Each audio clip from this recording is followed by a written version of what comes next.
And how many times, folks, have you just sat back and wondered to yourself, I wonder what the future holds, Jackie? Oh, I wonder wow, that's what's an ahead intense of us. question. Oh, it is. But no, if you could address the future and say, dear future, what's in store for us? Okay. Well, that was the premise behind a program that the folks over at Coca-Cola, the national corporation, Yep. the worldwide corporation, posed to this country and to the students of this country. And we have a student from right here in the Des Moines area that won a national contest and now has $30,000 to make a dream come true. By answering that question, dear future. So we want to introduce you to that incredible student and his mentor this morning, who also has an incredible story to share with us this morning. So we want to say hello to Trent Gilbert. Congratulations, and thank you for joining us. Also, Nancy Marazzi, thank you also for being here today. So, Trent, you have to kind of take us through how did you find this? Why did you want to reply to this question? Take us through that You know, I really don't remember how I found it. No, were you were in school in Des Moines, right?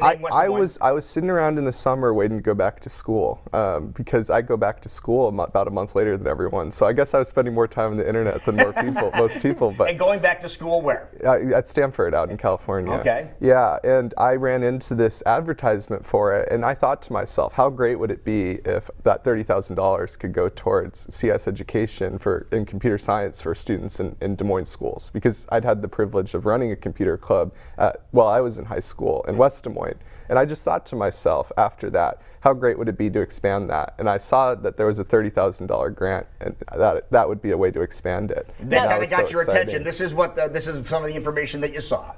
But that impresses me, sir, because not everybody would see that and be like, you know what, this would be an incredible thing for students back in my hometown, basically. Well, so something had to be going, you saw something or you were inspired by something to have that ambition, to see that phrase, to see that advertisement being like, I can make a difference. Yeah, well, so I guess it's twofold. I'm really sold that education's important. My mom's a teacher in Des Moines schools, and so is my uncle. And getting to run that computer club while I was in high school, really. Over at Valley, right? Yeah, I was running it at a nearby elementary, Crossroads Elementary, and I just found that the students were so engaged because they were getting to make things on their own, and they were also becoming more excited about school generally. Because if only they go to school excited about the computer science class, I think they're more likely to be excited about other things. And so many people, I think, can find a great opportunity with this education. And I was just really excited that people in Des Moines could get that option earlier than high school. Absolutely. How about And that? as the new generation, you're probably seeing new more and more generation, how computers are becoming everything, Exactly. and you need that education. Yeah. So what was the process when you said, okay, I'm going to apply for this? So what did you have to go through in order to get this grant? So I described what I had in mind. I said, I described what I'd run in high school where I have a curriculum designed for younger students, getting them engaged in computer science. And I emphasize it's not really important, what software or what you're teaching them, just teaching them something related to computers. Get them involved, right. Because there are classes later that they can take. And I, said what the money could be used towards. And then what was really awesome was after I got that grant, they found Nancy, who was already running a very similar program that was just about identical to what I'd been doing in high school and had a lot of connections to Des Moines schools already, which was really awesome. There you go. So Nancy, when you were contacted about this program, what were your first thoughts? First of all, I was shocked. Like, who reaches out to me, right? Here in Des Moines, somebody from Coca-Cola reached out. So I contacted them immediately. I told them what we were doing. And it was a great opportunity for us because we've been working a lot in the schools pushing future workforce for tech. We have young people building websites and learning robotics and building apps. But middle school was a challenge for us. So we figured out, this is a great opportunity. He has a great vision. Just take what he did and empower the kids we've already worked with, who've done great things, to go back into middle schools to actually do the same thing he did. And remind us of your company that you work for, what you do. Yeah, I run an organization. It's called PI 515, Pursuit of Innovation 515. Okay. Yes, and we work with mainly underserved young people.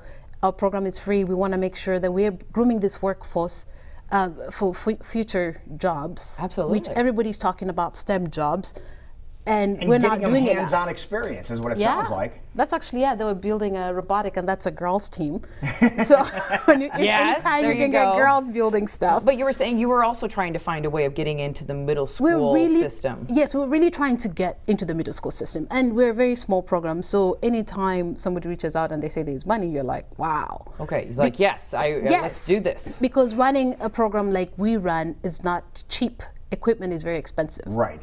And do you think that's one of the struggles that you have, is making sure everyone has access to this education? And I Yes. pose this question to both of you. Everyone needs to have this education to move forward and be successful, especially in STEM related jobs, but not everybody has that access or the money to pursue that. No, and you know, they're struggling to get people into being educators in computer science because there isn't always a great appeal. And you know, there's always the reality that different schools have different resources. So Right. so I've always been concerned about the fact that some people, you know, just go through school without ever being exposed to that, and they might never find that excitement that I found in high school. So and I've known this is so going many people to to find. give you the ability to make this happen. Now, so what are you going to do with that money? Are you in charge of the money, or is Nancy Well, in so charge of the money? Nancy's in charge, but we're working together. Okay. Is how it's So working. what was the first thing that you wanted to have accomplished? Well, so I wanted to make sure that the people that were dedicating their time to it were being compensated, because I know a lot of teachers end up getting stuck, you know, working after school without any level of compensation, and then that's a lot of the reason that oftentimes these clubs don't happen, because they're also people that have,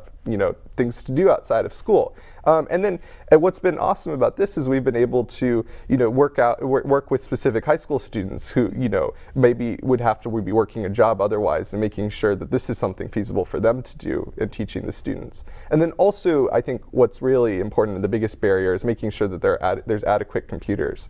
You know, every student has access to a computer that's, you know, functioning and, you know, fulfills the needs that they have. Those are all huge aspirations. So are we able to expand upon what you were able to receive from Coca-Cola to make this happen, or this is just the beginning of the stepping stones to seed, something bigger? I think this is just the beginning for us, hoping because so. this has taken us almost 30 equipment budget for this particular project. We're looking at about $10,000. Right. Because we're tapping into a lot of kids. We're a little bit ambitious. We're doing 12 kids per the 3 schools we've chosen. Really? Yes, and that is Hyatt, Cullinan, Meredith. That's where we're going to start, because we know our goal is also working with underserved youth, kids who at home do not have technology, Right. kids who we will be introducing probably Lego robotics to. Some kids have never played with Lego before.